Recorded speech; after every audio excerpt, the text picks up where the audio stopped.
Hi folks, I'm Greg McLawsen. I am the Affidavit of Support lawyer. I represent green card holders in federal lawsuits to enforce the Affidavit of Support, and I serve as a consulting expert in family law cases where the Affidavit of Support is enforced. I thought it might be interesting for folks to kind of look under the hood and, to combine metaphors, see how the sausage is made in these cases, and what goes into a federal lawsuit to enforce the Affidavit of Support. Lawsuits begin with something called the complaint, which is basically the plaintiff's allegations about why they are entitled to relief in the lawsuit. So let's just walk through my template that I use in Affidavit of Support litigation. I've developed this over the past 10 years doing lawsuits all across the United States. And we'll just look at what goes into the allegations. This template is available for free on our website. You can just download it if you want to take a look. Okay, this is a fictitious case of Johnny Cash versus Bob Marley. So there are always two things. There's like what the federal rules of civil procedure require from, in this case, a complaint. And then there's, additional information that it might be a good idea to include. So for a complaint, you just need a short and concise statement about why you are entitled to the relief that you're seeking. But you also want to explain both to the defendant and also to the court why you're in court and what it is you're looking to recover. So some of the information here, for example, in this introductory section, really goes beyond what's required, but you're trying to send a clear message to the court about the nature of the lawsuit and also to the defendant when they get it to help them understand what's coming their way. So right off the bat, we always say that this is a lawsuit to enforce the USCIS Form I-864. I now add under Section 213A of the Immigration and Nationality Act, which is the formal name of the form. But you want to orient the court right away to, this is an unusual type of case. Usually when we filed this lawsuit in a new federal district, we will be the first lawyers to have litigated such a claim there. So you want to give the court an early heads up that this is something different. And then in the introductory section, we just explained very concisely that our client, the plaintiff, was a sponsored immigrant. The defendant is the person who sponsored them and signed the Affidavit of Support contract. Jurisdiction and venue. So you always need to explain to the federal court why they have authority to hear a claim. Federal courts are, not everybody knows this, but courts of limited jurisdiction. So they do not have jurisdiction over all claims, period, only under claims either primarily evolving out of federal law or between parties in different states. In this situation, the claim does arise out of federal law. I'm going to highlight the section right here, 1183A(e)(1), that specifically creates a private right of action for Affidavit of Support beneficiaries. A couple of courts, one in Colorado, one in the Middle District of Florida, have actually said, no, this doesn't create a private right of action, but that's by far the minority view. That case in Florida was also criticized by the Grainer case in the Northern District of Florida, which basically says you got it wrong for obvious reasons because the statute gives you a cause of action. That's subject matter jurisdiction, which is over the nature of the lawsuit. You also have to establish personal jurisdiction over the individual defendant. And by signing the Affidavit of Support, the defendant actually submits to the court, any court that has subject matter jurisdiction over the case. Venue is something different from jurisdiction. Venue refers to the specific location of the federal court. And in this case, typically the lawsuit's going to be brought where the person resides. However, it is our position that by signing an Affidavit of Support, the defense also submits to the venue of any court that has authority to hear these cases. So you can also bring these in a forum that's more convenient to your client, even if it's less convenient for the I-864 defendant. You always want to introduce who the parties are and the relationship. In this case, we make clear that the plaintiff is the sponsored immigrant and the defense is the party that sponsored immigration to the United States.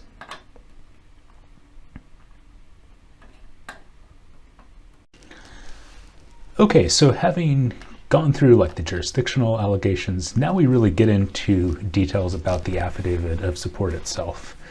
And here I include a lot of details about all of the provisions in the affidavit of support.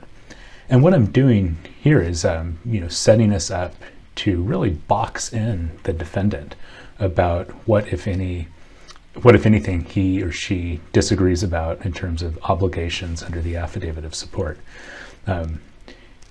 It's hard for the defendant to disagree about what the regulations say. A lot of times we'll have defense attorneys who refuse to answer the allegations in the complaint because they say, oh, this asserts a legal conclusion.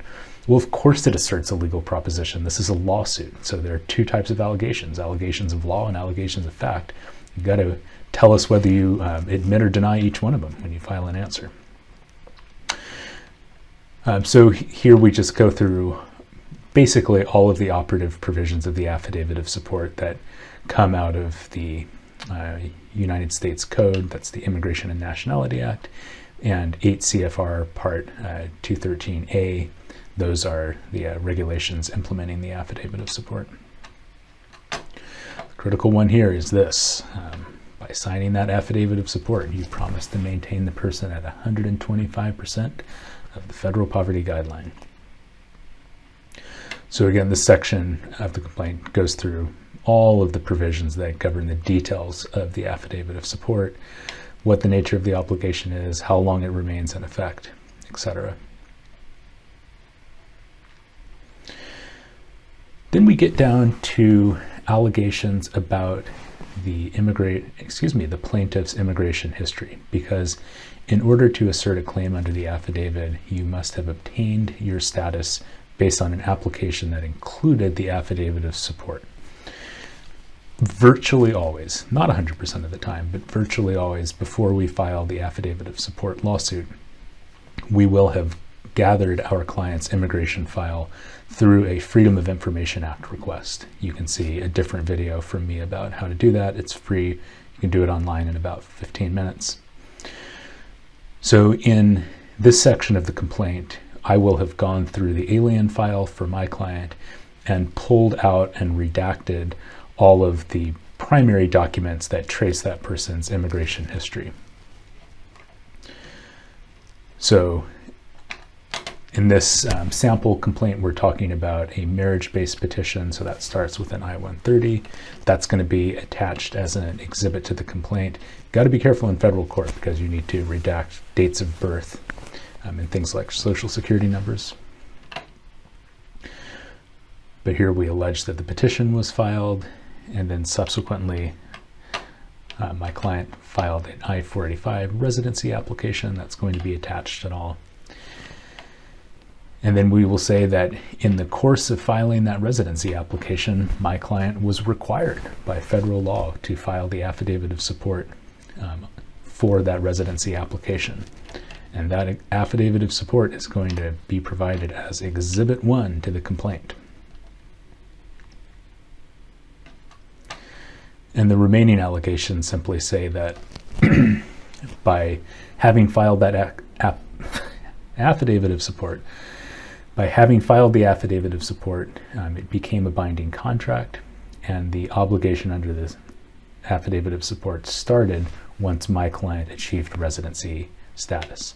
So there you have it. That establishes the allegation that my client was the beneficiary of an affidavit that became enforceable, and the obligation kicked in once my client became a resident.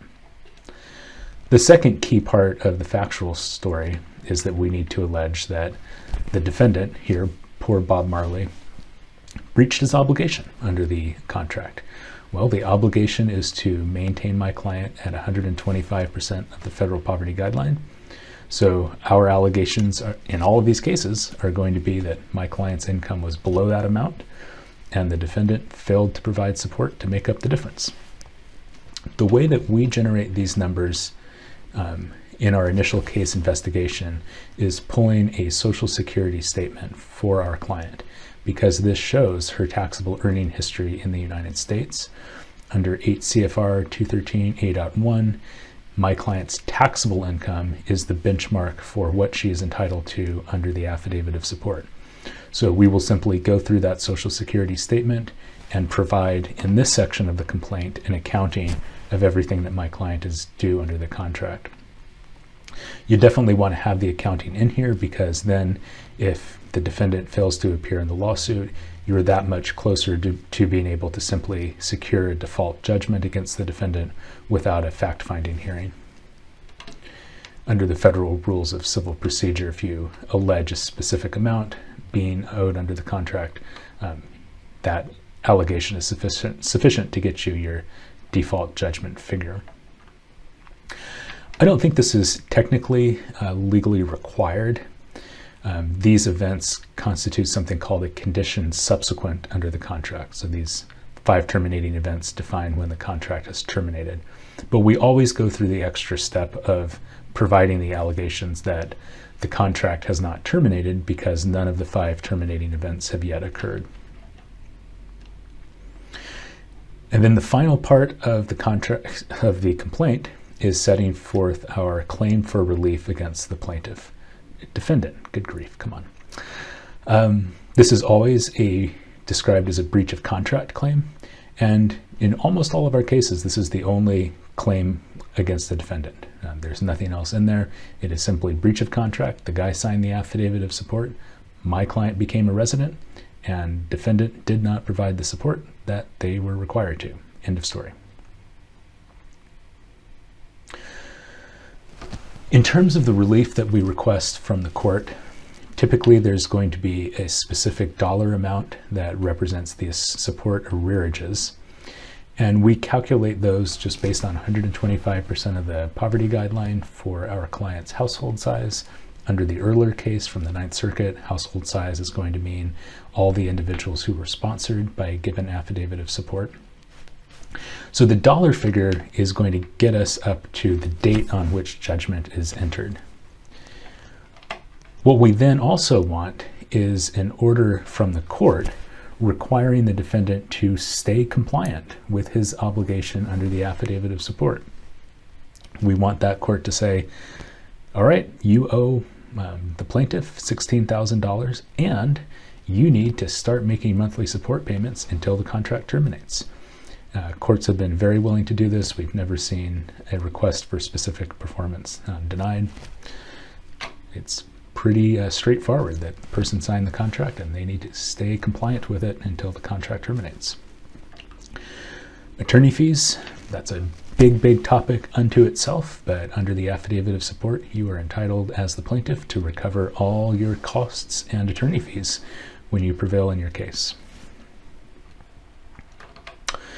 And that, in a nutshell, is what the Affidavit of Support lawsuit looks like. This is, again, the complaint, the case initiating document. I guess one last thing is I always include an exhibit list just to make it easy for the court to skim the exhibits that we've attached to a complaint. And the ones I have listed here are pretty much the standards. You know, it's going to vary a little bit if you have an immigrant visa versus adjustment of status. In that second case, or in the visa case, you're going to have a visa application and a visa foil. That's the thing that goes into the passport, the thing that people typically call a visa. But anyway, what you're basically doing here is just tracing the person's immigration history in documents. One thing I don't have here, which I normally include, is a copy of the green card.